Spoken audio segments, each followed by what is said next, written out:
Oregairu, or Yahare Ore no Seishun Love Komori wo Machigateru, or the infinite number of other names that this series has, is a very controversial franchise to say the least. A lot of people seem to dislike the second season due to it sort of driving away from what the show was originally about, romance. Instead of continuing this theme, Wataru Watari decided to throw it out of the window and made the sequel, My Teen Romantic Comedy Snafu 2, which, spoilers, has nothing to do with romance and is furthest away from a comedy show. Just to give a little context, Oregairu was originally about an edgy high school dude who has a warped view of everything and soon joins a club where he meets two other girls. These three people start to develop a bond with each other as they spend more time together, and this inspires a, if you will, love triangle between them. However, the second season sort of took that away and focused a lot less on the romance aspect of the show, and this anime as a whole started to take on a much more serious tone. I think this sort of pissed a lot of people off and drove them away from the show. But I saw this completely differently, and I actually thought that this second season was much better than the first. Why would you say something so controversial yet so brave? And with the third season now airing, I thought this was a great opportunity to express my opinions of the series as a whole. And maybe to scrape up a few more views.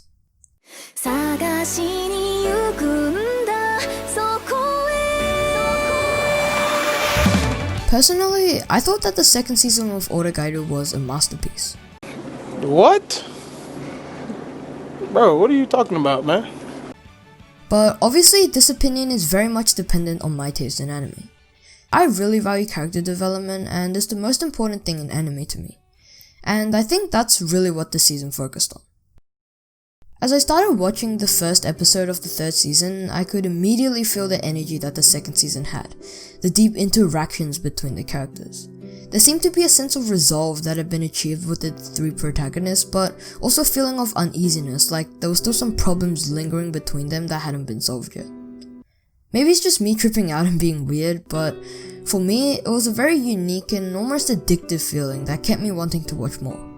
I'd never seen such an amazing character dynamic, and it was ultimately why I gave the second season a 10 out of 10. You what? The second season introduced a barrier between the three characters that sort of enabled this feeling. It was the longing for genuinity that was the main problem, but also the disagreements and quarrels that the protagonists had with each other that led to it.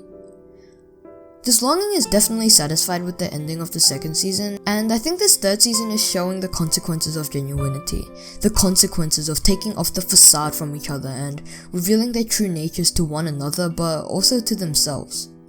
And for this reason, I thought that the third season was a perfect sequel. Why would you say something so controversial yet so brave? The first season of the series, as I have already mentioned, are very different from the second and third. However, I didn't necessarily see this as a bad thing. To be honest, I thought that it was a pretty smooth transition. The first season didn't really deal with these deep character dynamics, but I thought that was quite natural.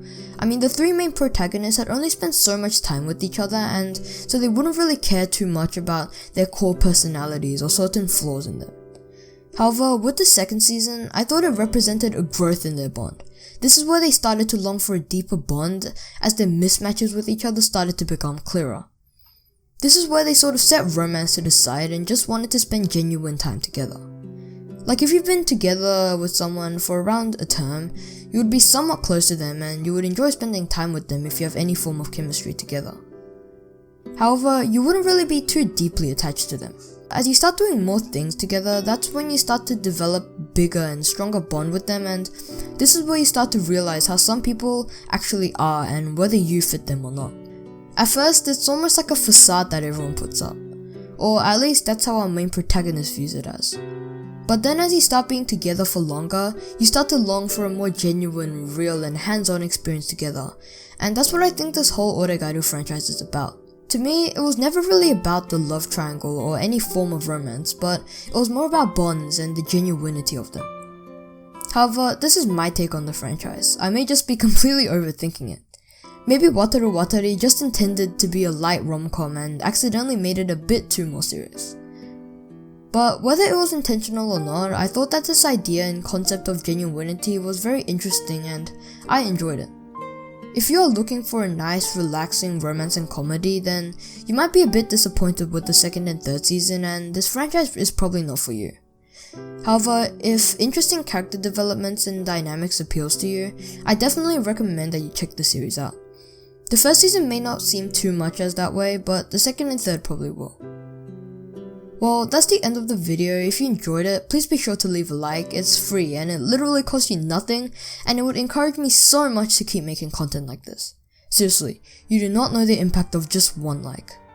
If you really loved it and want to know when I post more videos, then please hit that subscribe button and ring that bell. This would help me even more and would give me so much more motivation. But until the next one, peace.